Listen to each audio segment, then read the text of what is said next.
देखो आज हम क्या पढ़ने वाले हैं। आज हम पढ़ेंगे वृत्ताकार धारावाही लूप अथवा कुंडली के केंद्र पर चुंबकीय क्षेत्र का मान। ये धारावाही का मतलब है कि करंट फ्लो हो रहा हो। धारावाही का मतलब करंट उसमें फ्लो हो रहा हो। और वृत्ताकार मतलब है कि वृत्त के आकार का हो। क्या हो? एक लूप हो या कुंडली हो। कुंडली या लूप एक ही बात है। अगर हम किसी तार को मोड़ करके वृत्त बना दें, ठीक है, भले ही उसमें एक फेरे हो या कई फेरे हो, लेकिन वो वृत्त के रूप में बन जाए तो उसी को हम लूप या कुंडली कहने लगते हैं, है ना। तारों को अगर हम एक वृत्त के रूप में बना दे तो किस तरीके से, तार लिया हमने और इस तार को हमने ऐसे बना दिया, तो ये क्या बन गई? ये इसका लूप बन गया, ये कुंडली बन गई, कॉइल कह सकते हो। और इसके बहुत लंबा तार है तो हम कई फेरे बना सकते हैं, कई बार इसको हम मोड़ सकते हैं, जैसे गोल गोल घुमा सकते हैं वृत्ताकार, है ना। तब हम कहेंगे कि कुंडली में इतने फेरे हैं। नहीं, स्प्रिंग की तरह नहीं। स्प्रिंग तो लंबाई में उसमें चली जाएगी ना, एक ही पॉइंट पे इसको हम गोल गोल घुमा सकते हैं। अगर तार के ऊपर इंसुलेटर चढ़ा है तो वो कॉइल बन जाएगी। इंसुलेटर मतलब अवरोध, करंट को जो प्रवाहित होने से रुकता है, तो चालक पदार्थ की परत चढ़ गई है तार के ऊपर, और तार को हम अगर एक ही पॉइंट पे ऐसे लपेट दें वृत्ताकार, तो वो लपेटने के बाद जो आकृति बनेगी ना वृत्ताकार, उसी को लूप या कॉइल कहते हैं। समझ में आई बात? लूप कह लो, कॉइल कह लो या कुंडली कह लो, एक ही बात है। समझ में आई बात? तो मान लिया हमारे पास कोई वृत्ताकार लूप या कॉइल है और उसमें धारा बह रही है, तो धारा अगर बह रही है तो फिर उसके चारों तरफ चुंबकीय क्षेत्र कितना होगा? इस तरीके का हमारे पास कॉइल है, इस तरीके की कॉइल है या एक लूप है, ठीक। देखो वृत्त के आकार का है, थोड़ा सा अगर इसको तिरछा करोगे तो ये ऐसा बन जाएगा, थोड़ा सा ऐसा बन जाएगा, ऐसा बन जाएगा, है ना। किताबों में ऐसा भी बना हुआ है, अगर इसको थोड़ा सा टेढ़ा करके देखोगे, बोलो, चलो ऐसे ही बना देते हैं। ये है वृत्त के आकार का, ध्यान रखना। इसको कोई भी लोग ये मत सोचना कि ये थोड़ा सा अंडाकार जैसा है, अंडाकार नहीं, ये वृत्त है। तो क्योंकि हम इसको तिरछा देख रहे हैं इसलिए हमको ये ऐसा दिखाई पड़ रहा है, इस तरीके से है। समझ में आई बात? अगर हम वृत्त को थोड़ा सा टेढ़ा करके देखेंगे तो ऐसा नहीं दिखेगा, क्यों?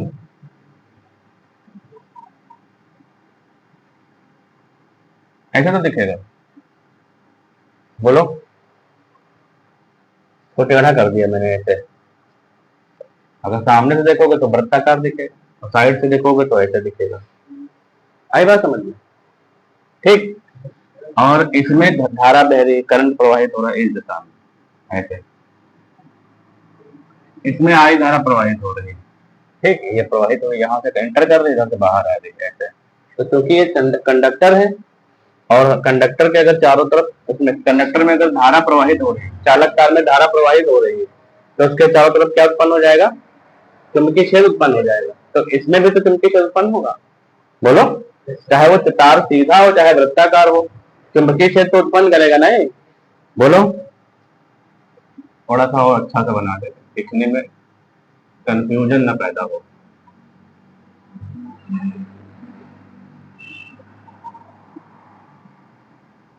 ये जो त्रिज्या है ये केंद्र है इसका, और इसकी त्रिज्या है आर, स्मॉल आर, त्रिज्या का एक वृत्त है, ठीक। और इसमें करंट ऐसे फ्लो हो रहा है। समझ में आई बात?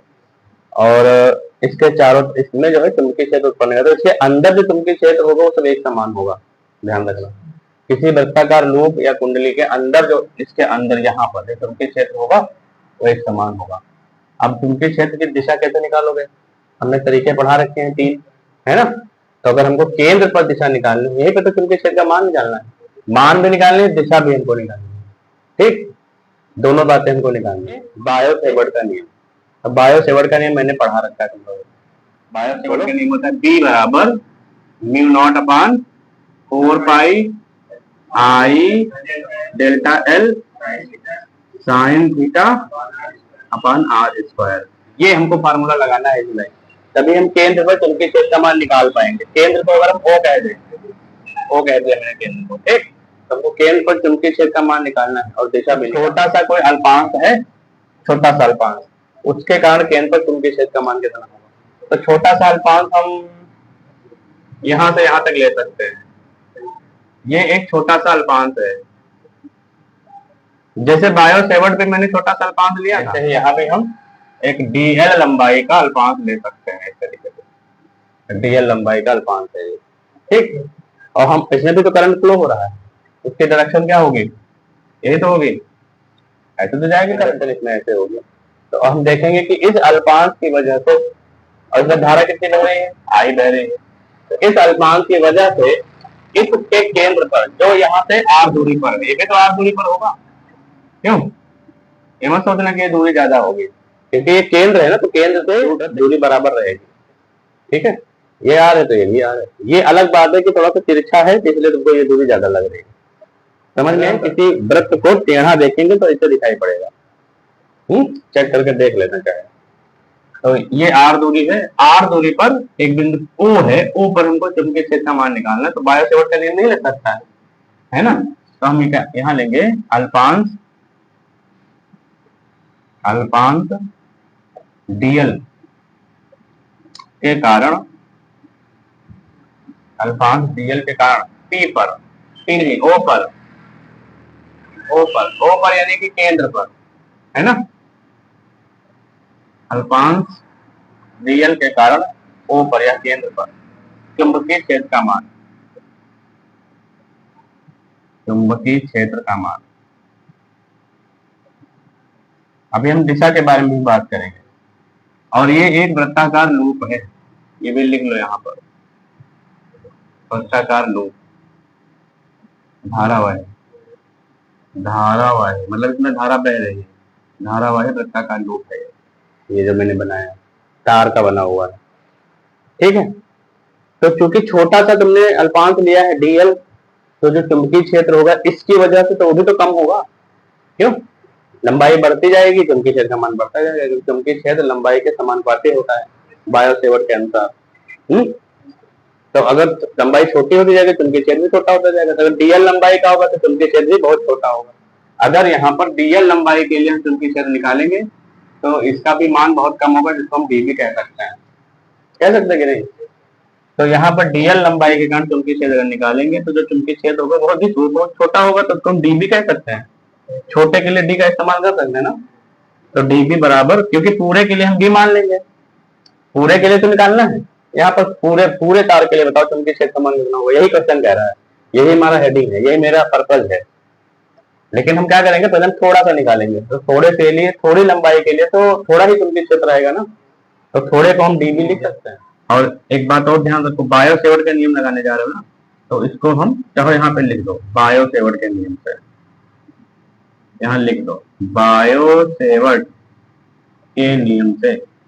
जिन लोगों ने बायो सेवर्ट का नियम नहीं पढ़ा है वो लोग वीडियो में देख सकते हैं, बायो सेवर्ट का नियम हमने पढ़ाया है बहुत अच्छे तरीके से, ठीक, देख लेना। तो बायो सेवर्ट के नियम से अगर हम देखें तो हमको मिलेगा डी बराबर म्यू नॉट अपान 4 पाई आई, यहाँ पे कैपिटल आई मैंने लिया है, देखो आई, करंट तो आई बह रहा है ना इसमें, आई डी एल, फिर साइन थीटा, अच्छा थीटा ये वाला एंगल है, ये है थीटा एंगल, ठीक है, तार और बीच की दूरी के बीच का एंगल, बोलो साइन बटे बीच की दूरी कितनी है, आर स्क्वायर मैंने आर ही लिया है वाला। इसको कर दो समीकरण नंबर 1, अभी ना करो एक, अभी इसमें एंगल देखो कौन सा है, ये एंगल कितना है बताओ, एंगल कितना है, डी बी बराबर mu not upon 4 pi into I d L, sine कितना होगा 90 डिग्री। क्यों 90 होगा, हमने कक्षा 8 तक पढ़ रखा है मैथ में कि अगर कोई वृत्त है और उस वृत्त में ये केंद्र है और केंद्र से त्रिज्या परिधि के ऊपर जो खींची जाती है वो लंबवत होती है, यहाँ पे 90 डिग्री का एंगल, कहीं पे भी तुम खींच लो, यहाँ खींचोगे वो 90 डिग्री का एंगल बनाएंगे, यहाँ पे खींचोगे 90 डिग्री एंगल बनाएंगे, अगर यहाँ पे स्पर्श रेखा खींचोगे तो 90 डिग्री का एंगल बनेगी। समझ में, केंद्र से वृत्त की परिधि पर खींची गई त्रिज्या 90 अंश का कोण बनाती है परिधि पर, है बात समझ में।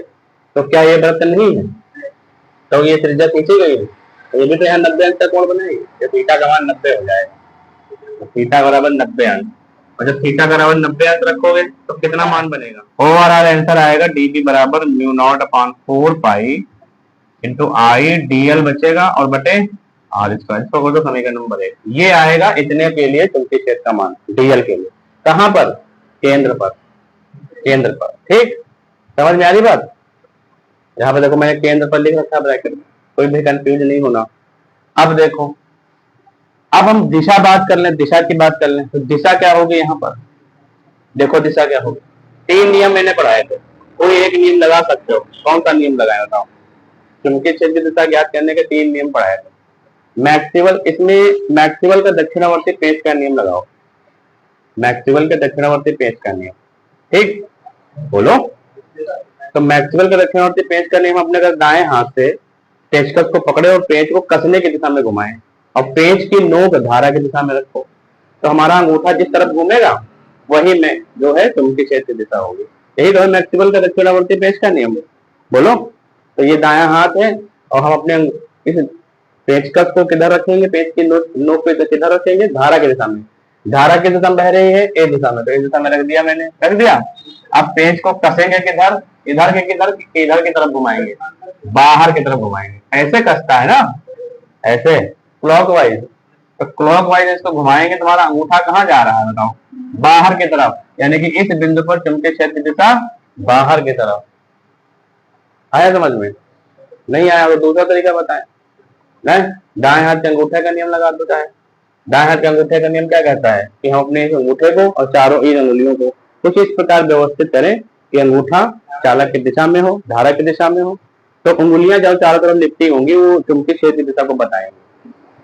याद है? तो अगर हम इस अंगूठे को धारा की दिशा में रखें तो हमारी उंगलियां देखो बाहर की तरफ निकल रही है, देखो बाहर की तरफ आ रही, नहीं आ रही। तो इस बिंदु पर चुंबकीय क्षेत्र की दिशा बाहर की तरफ होगी, बोर्ड के लंबवत बाहर की तरफ। ये होगी चुंबकीय क्षेत्र की दिशा तुम्हारी तरफ, इस तरफ। हमें समझ में आई बात? तो ये जो चुंबकीय क्षेत्र की दिशा होगी बाहर की तरफ, तो यहाँ पे तो कोई लाइन खींच नहीं सकते हवा में, इसलिए हम ये बना देंगे लाइन बाहर की तरफ, चुंबकीय क्षेत्र की दिशा बी बाहर की तरफ। या फिर ऐसे बना दो या ऊपर की तरफ बना दो, ये बाहर की तरफ है, ध्यान रखना, बोर्ड के बाहर की तरफ। तो हम है चुंबकीय क्षेत्र की दिशा क्या लिखेंगे?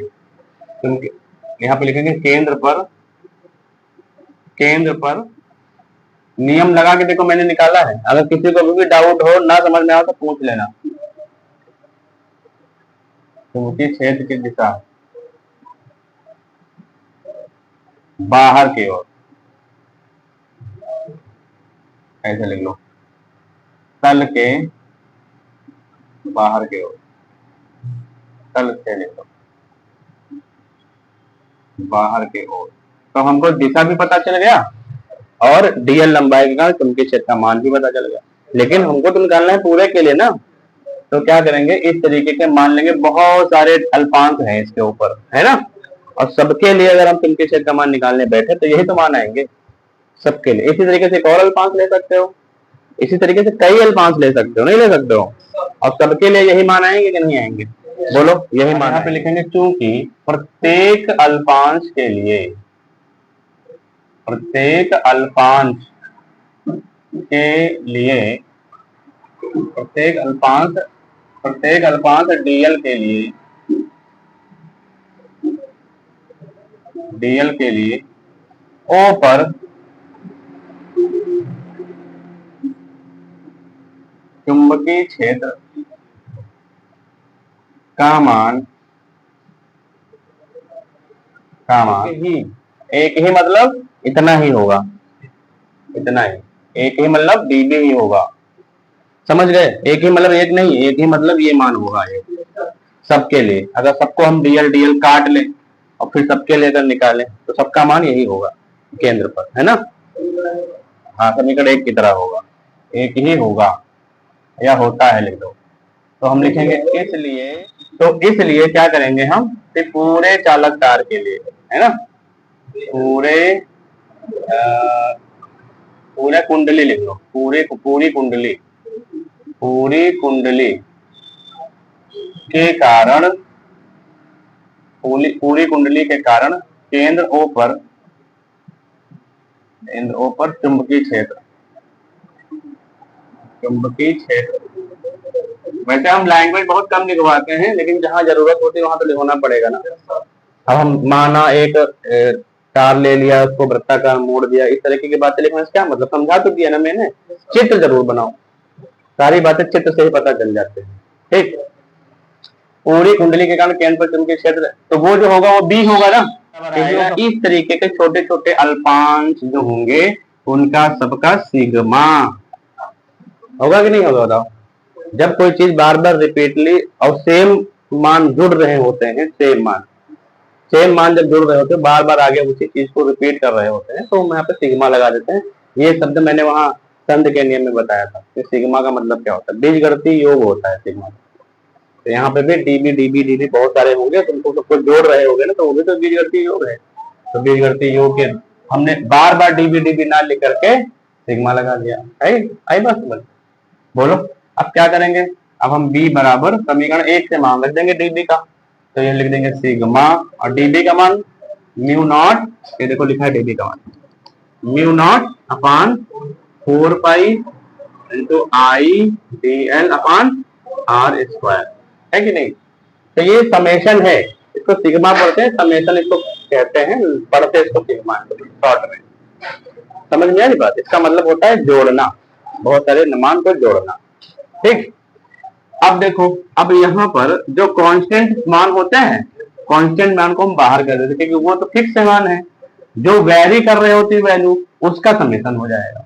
ये तो चेंज हो रहा है ना के मान, तो ये तो बाहर चला जाएगा म्यू नॉट अपान 4 पाई, और इंटू आई का मान भी फिक्स है इसमें, जितनी धारा इसमें बह रही उतनी धारा आगे वाले डीएल में भी बह रही होगी, उतनी धारा आगे डीएल में भी बह रही होगी, है ना। तो इसका भी मान फिक्स है, तो ये भी बाहर निकल जाएगा।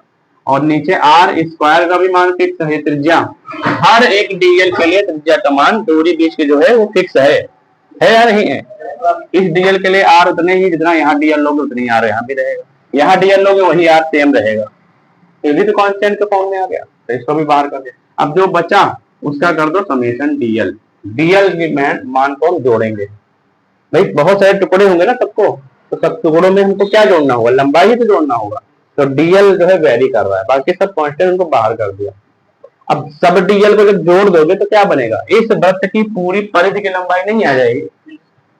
डीएल है, ये डीएल है, ये डीएल है, ये डीएल है, सब डीएल डीएल है, और सबको जोड़ते चले जाओगे, भले ही वो बहुत छोटे छोटे मान हो, और सबको जोड़ते चले जाओगे तो टोटल वैल्यू जो आएगी वो टोटल वैल्यू क्या आएगी, इस पूरे वृत्त की परिधि आएगी।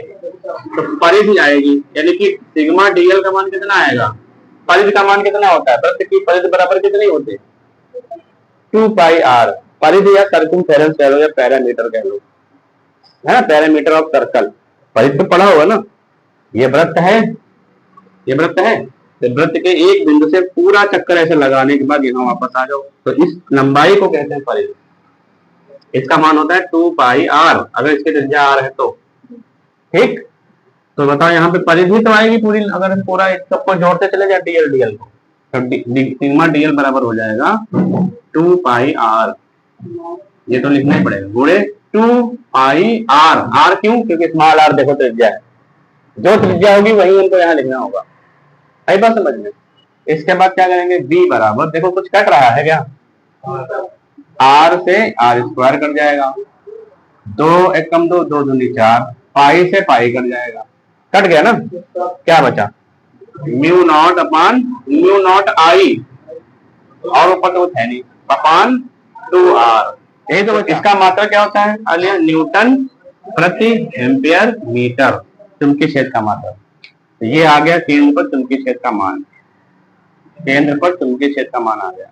ठीक, अगर एक कुंडली में एक फेरे हैं तो, और अगर कुंडली में बहुत सारे फेरे हैं, ऐसी कुंडली जिसमें कई फेरे बने हुए हैं, तो अगर हम लिखते हैं कि यदि कुंडली में फेरों की संख्या n हो, यदि कुंडली में n फेरे हो तो मान कितना होगा केंद्र पर, n फेरे हो तो केंद्र पर चुंबकीय क्षेत्र का मान कितना होगा, n से गुणा कर दो, इसको n से गुणा कर दो, म्यू नॉट n आई, देखो n से गुणा कर दिया, और बटे 2r न्यूटन प्रति एम्पियर मीटर। बोलो बात समझ में आई, किसी को कोई डाउट। उस अल्पांश के लिए बायो सेवर्ट का नियम लगा करके चुंबकीय क्षेत्र का मान निकाल लिया, थीटा का मान रख करके। उसके बाद हमने केंद्र पर चुंबकीय क्षेत्र की दिशा निकाली, है ना। हर एक अल्पांश के लिए चुंबकीय क्षेत्र की दिशा वही रहेगी सेम, बाहर की तरफ, बाहर की तरफ, समझ गए? बोलो। हर एक अल्पांश के लिए। अब पूरी कुंडली के लिए भी चुंबकीय क्षेत्र बाहर की तरफ रहेगी, समझे? और फिर मैंने क्या किया, फिर मैंने इसका समेशन कर दिया, पूरे के लिए निकालना है। पूरी कुंडली के कारण केंद्र पर चुंबकीय क्षेत्र समान, मैंने क्या किया, बी बराबर सिग्मा dv, इसका समेशन कर दिया। इसका अल्पांश में जो चुंबकीय क्षेत्र उत्पन्न हुआ है अल्पांश की वजह से, उसका मैंने समेशन कर दिया, यानी कि सिग्मा निकाल दिया। तो इसमें जो मान रख दिया मैंने यहाँ पे, उसके बाद जो मान कांस्टेंट थे उनको मैंने बाहर कर दिया, जो कांस्टेंट नहीं था, जो डीएल था, उसको मैंने उधर कर दिया। डीएल का जब समेशन करोगे तो इसकी पूरी परिधि आ जाएगी, वो हो गई 2 पाई आर। 2 पाई आर में आर से आर स्क्वायर वाला कट गया, पाई पाई से कट गया, 2 और 2 से कट गया, जो बचा वो मैंने लिख दिया। ये आ गया सूत्र, केंद्र पर चुंबकीय क्षेत्र की तीव्रता का मान। अगर फेरों की संख्या n है तो n से गुणा कर दिया मैंने। आई बात समझ में? अब किसी को अगर डाउट हो पूछ सकते हो और उतार भी सकते हो।